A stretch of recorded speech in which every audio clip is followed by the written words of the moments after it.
السلام عليكم. تصريحات حسام حسن بيتحدى ان مش هيسيب ولا لاعب من الاهلي قبل مباراه سيمبا التنزاني، وكمان قال ان هو مش هيريح ولا لاعب في مباراه كرواتيا بكره، يعني مباراه منتخب مصر الوديه اهم من مباراه الاهلي اللي هيمثل مصر في تنزانيا في مباراه مهمه وفي دور ربع النهائي في دوري ابطال افريقيا. وللعلم منتخب تونس ساب لعيبه الترجي، منتخب تنزانيا ساب لعيبه يانج افريكان، وساب لعيبه سيمبا التنزاني وخرجهم بره قائمه منتخباتهم اصلا. ليه حسام حسن مصمم يرهق لعيبه الاهلي ومصمم يخليهم يشاركوا في مباراه وديه؟ واخد 10 لعيبه اتصاب منهم 2 امام والشحات، فاضل 8. فين اداره الاهلي من المهزله دي؟ بس للاسف في قانون في الفيفا بيقول ان اللاعب اللي بينضم من نادي لمنتخب بلاده في فتره التوقف الدولي اجباري، والنادي ما يقدرش يمنع اللاعب. وغلطه النادي الاهلي انهم سابوا ال10 لعيبه قبل التوقف الدولي ب6 ايام، والاهلي كالعاده بيواجه الضغوط اللي بيقابلها كل سنه. وفي تصريحات كابتن حسام حسن بيقول ان هو مش هيسيب ولا لاعب. طب يا كابتن حسام، فين محمد صلاح؟ ليه ما ضمتوش مع انه كابتن المنتخب وتقريبا اهم لاعب في المنتخب؟ ولا انت خايف من كلوب ولا ايه النظام؟ وفي تصريح تاني بيقول ان منتخب مصر اهم ومش هيريح ولا لاعب، وقال كمان ان في انديه عندها ماتشات زي الزمالك وفيوتشر والاهلي. بقى يا راجل هتقارن الاهلي بفيوتشر والزمالك؟ ده انت واخد 10 لعيبه من الاهلي اتصاب منهم 2 باقي 8، ناوي تعمل فيهم ايه دول كمان؟ واخد من فيوتشر 1 ومن الزمالك 1 اللي هو عواد، ولما اتصاب حسين الشحات خدت مكانه مصطفى شلبي، يعني 2 من الزمالك وما لعبوش ولا ثانيه في ماتش نيوزيلندا. لعيبه الاهلي في ماتش نيوزيلندا لعبوا 8 اتصاب منهم امام اللي بسببه جاب ضربه الجزاء اللي المنتخب كسب بيها، وعلشان هو سبب الفوز اتصاب واصابته اثرت مع النادي الاهلي. طب في حاجه نسينا نقولها لك يا كابتن حسام، الاهلي هيلعب في تنزانيا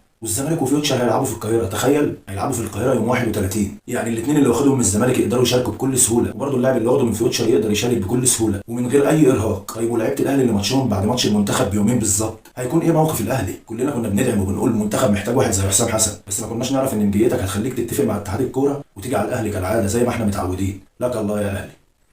السلام عليكم.